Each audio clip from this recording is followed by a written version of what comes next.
Eles não tinham luzes de LED, nem redes sociais, mas faziam o inferno tremer com um simples estalar de dedos.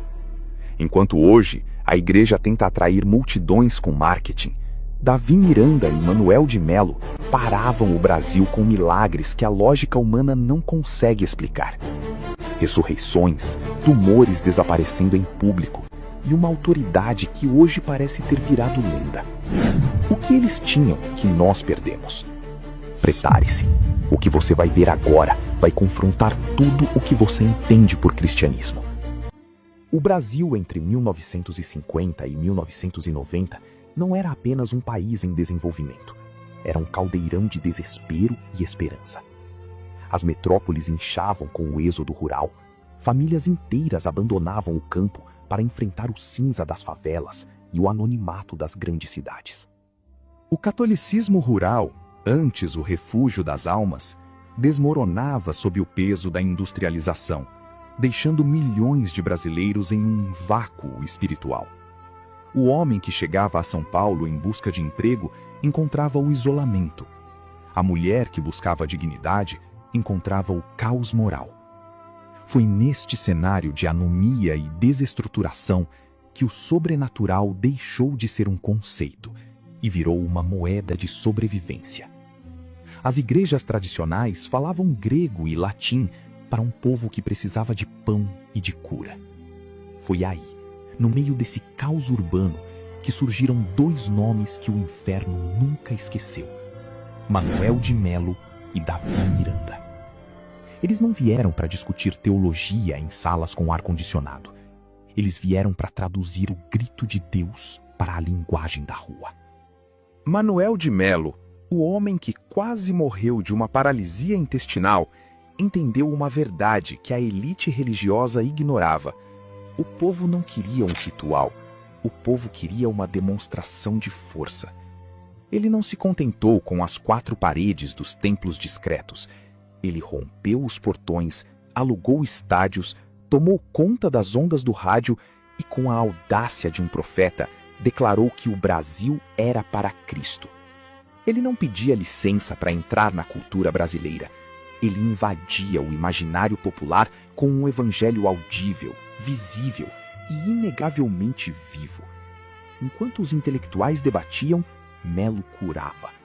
Ele transformou a fé em um campo de batalha público, onde o milagre era a evidência irrefutável de que Deus não estava morto, apenas esperando por um homem que tivesse coragem de testar sua fidelidade diante de 100.000 testemunhas. Em contrapartida, enquanto Melo era a voz do movimento nas massas, Davi Miranda era a âncora de ferro no meio da tempestade. O jovem rebelde do Paraná, que um dia tentou boicotar os cultos da própria mãe, tornou-se o guardião do rigor. Em um Brasil que se desmanchava em vícios e relativismo, Miranda fundou a Igreja Pentecostal Deus é Amor, não para ser popular, mas para ser um refúgio de santidade. Ele não vendia um evangelho leve, ele vendia a sobrevivência espiritual. Ele entendeu que, no caos das metrópoles, o homem precisava de uma identidade clara e de uma autoridade inquestionável. Miranda era o homem da madrugada, que não aceitava que a igreja fosse mais do mesmo. Ele construiu um sistema de disciplina, jejum e oração tão radical que, para quem estava perdido no vício e na miséria, aquela igreja não era apenas um lugar de culto. Era o único lugar onde a autoridade divina realmente parava o caos. Eles foram os arquitetos de uma revolução que as estatísticas sociais ainda tentam explicar. O que a sociologia chama de explosão pentecostal, a Bíblia chama de avivamento. Esses dois homens não fundaram instituições por ambição. Eles criaram redes de acolhimento para uma nação desamparada. Onde o Estado falhava, eles forneciam a dignidade que a fé em milagres oferecia. Eles elevaram o patamar do crente brasileiro de um espectador de rituais para um protagonista do sobrenatural. A pergunta que ecoa dessa época e que nos assombra hoje é: como eles fizeram isso? Eles não tinham as ferramentas digitais que temos, nem o suporte financeiro das grandes corporações religiosas. mas tinham algo que hoje parece ter se dissipado no conforto. A convicção absoluta de que, sem o poder de Deus manifestado na cura e na libertação, a igreja não passa de um clube social. Eles provaram que o Brasil não precisava de mais religião. O Brasil precisava de um confronto direto entre o poder das trevas e o poder de um Deus que responde com fogo. Para Manuel de Melo e Davi Miranda, o milagre não era um acessório de marketing. Era o único argumento que restava contra um mundo que desprezava a fé. Imagine o cenário de um estádio lotado nos anos 60 ou 70.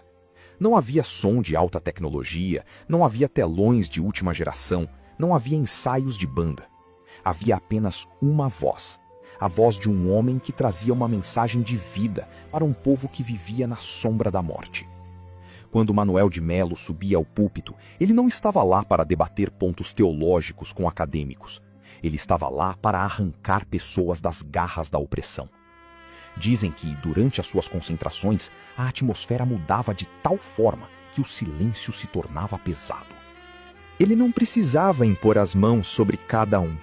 A própria pregação da palavra, carregada de uma unção profética indescritível, disparava curas em massa. Cegos que passavam a ver e surdos que, pela primeira vez, ouviam a música do Evangelho, não eram exceções. Eram testemunhos contínuos. O caso do homem com o tumor visível no pescoço que desapareceu diante da multidão durante uma oração coletiva de Melo tornou-se lendário. Não foi um truque de luz ou um exagero de época. Foram centenas de testemunhas oculares que viram o impossível se tornar carne. O uso dos lenços de fé, que muitos críticos na época tentaram rotular como superstição, era, na verdade, uma extensão da autoridade que ele carregava. Para o povo simples, aqueles lenços eram como as sombras dos apóstolos em Jerusalém, instrumentos de contato com a glória de Deus que aliviavam dores crônicas e